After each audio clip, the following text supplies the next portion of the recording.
মৃত্যু নিয়ে যদি খুতবা দেয় তাহলে আমার মনে হয় 20 থেকে 30টা খুতবা লেগে যাবে শুধু মৃত্যুর চ্যাপ্টারটাকে ক্লোজ করা বা এটা তুলে ধরার জন্য। যেমন মৃত্যু চূড়ান্ত একটা সত্য বিষয়, আসবেই আসবে, এবং এর জন্য নির্দিষ্ট একটা সময় ধার্য করা হয়েছে। কারো মৃত্যু আগেও আসবে না, পরেও আসবে না। এজন্য আমাদের দেশের যে অকাল মৃত্যু যে ভাষাটা আছে, এটা হচ্ছে ইসলামের বহির্ভূত ভাষা, বরং আকীদার খেলাফ। এটা অনেক সময় কুফরি পর্যন্ত চলে যাবে। অকাল মৃত্যু বলে কিছু নাই, যার মৃত্যু যখন হবে যেভাবেই হোক না কেন, এটাই হচ্ছে তার চূড়ান্ত সময়। এভাবে মৃত্যু নিয়ে কথা বলার মতো আরও বহু দিক আছে। যেমন মৃত্যুর একটা যন্ত্রণা রয়েছে, তাই বলে যে কোনো ব্যক্তিকে কষ্টদায়ক মৃত্যু মরতে দেখলেই আপনি তার সম্পর্কে খারাপ ধারণা করতে পারবেন না যে একজন ব্যক্তি মর্মান্তিক মৃত্যু ঘটেছে, হয়তো বা লোকটা অনেক বড় পাপী ছিল না, এটা বলার কোনো অপশন নাই।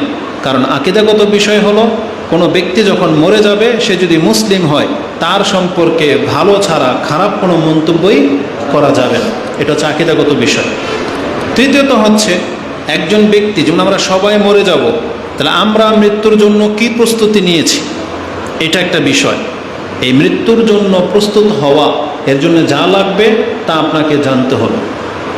চতুর্থ বিষয় হচ্ছে, মৃত্যু মুহূর্তে একজন মুমিনের আল্লাহ সম্পর্কে কেমন বিশ্বাস বা কেমন ধারণা হওয়া উচিত, এটাকে বলা হয় মৃত্যুর পূর্ব মুহূর্তে করণীয়। যেমন আপনি মুসলিম হওয়া, আপনি ঋণমুক্ত হওয়া, যদি ঋণ থেকে থাকে ওসিয়ত করে যাওয়া, তারপর আল্লাহ সম্পর্কে ভালো ধারণা রাখা, জিকির করতে থাকা, যাতে করে কালেমা পড়া অবস্থায় আপনার মৃত্যুটা হয়। এভাবে একজন মুসলিমের জন্য মৃত্যুর মুহূর্তটা সবচেয়ে বেশি গুরুত্বপূর্ণ। তার জীবনের আজকের দিনের চেয়ে যে মুহূর্তে সে মরে যাবে, ওই মুহূর্তটা সবচেয়ে বেশি মূল্যবান। কেন? একটু পরে সে কথাগুলো আসবে। তো এভাবে মৃত্যু নিয়ে আলোচনা করার মতো বহু দিক আছে। ঠিক তারই ধারাবাহিকতায় গত খুতবায় আমরা আলোচনা করেছিলাম সন্তানের মৃত্যুতে পিতামাতার ভূমিকাটা কেমন হওয়া উচিত, মানে আমাদের অবস্থাটা কি হওয়া উচিত। যেহেতু আপনারা জানেন, তার আগের সপ্তাহে ওই মাইলস্টোন স্কুলের মধ্যে কতগুলো প্রাণ ঝরে গেল, আপনার আমার সন্তানগুলো ঝরে গেল।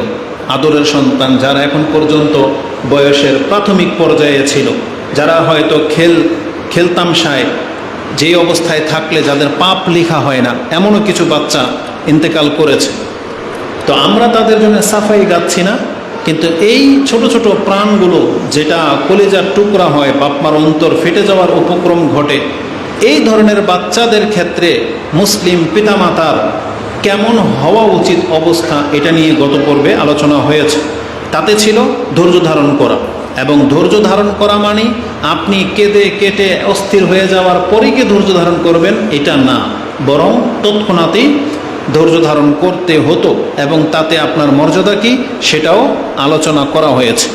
এই মৃত্যুর ধারাবাহিকতায় আকীদাগত বিষয় আলোচনা করেছিলাম যে আমাদের নবী মুহাম্মদুর রাসূলুল্লাহ সাল্লাল্লাহু আলাইহি ওয়াসাল্লাম তিনিও মৃত্যুবরণ করেছেন। এটা একটা সঠিক আকীদার বিষয়। কিন্তু যারা মনে করে রাসূলুল্লাহ সাল্লাল্লাহু আলাইহি ওয়াসাল্লাম ইন্তেকাল করেননি, এরা হচ্ছে বাতিল আকীদার লোক, এরা আকীদা ভ্রষ্ট। সে তওবা ছাড়া যদি মরে যায়, বড় ধরনের বিপদে সে পড়বে কিয়ামতের মাঠে।